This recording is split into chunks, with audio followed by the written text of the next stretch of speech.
আসসালামু আলাইকুম ভিউয়ার, স্বাগতম মনের খুশিতে নতুন একটি ভিডিও দেখার জন্য। বাচ্চারা দেখা যায় সাধারণত ফুচকা জিনিসটা ভীষণ পছন্দ করে। স্কুল ছুটি হোক বা কোথাও ঘুরতে যায়, বাচ্চারা দেখা যায় ফুচকা খেতে চায়।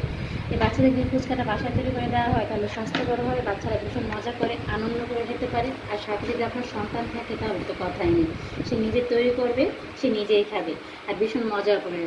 এই কাজগুলো বাচ্চাদের সাথে বাসায় বসে যদি করেন তাহলে দেখা যায় বাচ্চাদের একটা স্বাস্থ্যকর খাবারও হচ্ছে এবং বাচ্চারা সাথে কাজও করছে। আর এই কাজটা করে বাচ্চারা মজা পাচ্ছে, কারণ সে নিজে নিজে জিনিসটা তৈরি করতেছে, তার মধ্যে একটা ভালো লাগা তৈরি হচ্ছে। আর স্বাস্থ্যকর জিনিসটা বাচ্চারা বাসায় খাচ্ছে। আর এই খাবারগুলো কিন্তু বাচ্চারা পছন্দ করে ভালোবেসে খায়।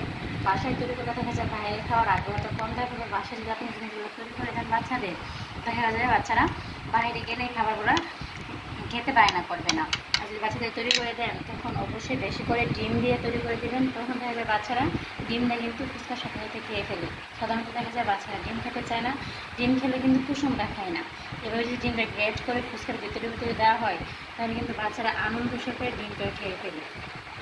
এই ফুচকাটা এবার নিজেই তৈরি করছে, এখন সে নিজে তৈরি করে নিজে নিজে খেয়ে ফেলবে। সে কিন্তু ডিম খেলেও ডিমের কুসুমটা খায় না। দেখেন এখানে কতটা পরিমাণে কুসুম গেছে। যদি সে 4টা ফুচকাও খায়, একটা ডিম সে খেয়ে ফেলবে।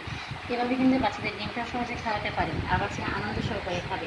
বাচ্চারা দেখা যায় সবসময় ফুচকা খাওয়ার বায়নাতে থাকে। যে কোনো জায়গায় যদি ফুচকা দেখে দেখা যায় যে বাচ্চারা ফুচকা খেতে চায়। এই খাবারগুলো বাচ্চাদের বেশি বেশি করে খাওয়াবেন, তখন দেখা যাবে যে বাচ্চারা বাইরে গেলে এই খাবারের আকর্ষণটা কম দেখাবে। তো আশা করি আজকের ভিডিওটা আপনাদের কাছে ভালো লাগছে। ভালো লাগলে প্লিজ কমেন্ট করে জানাবেন।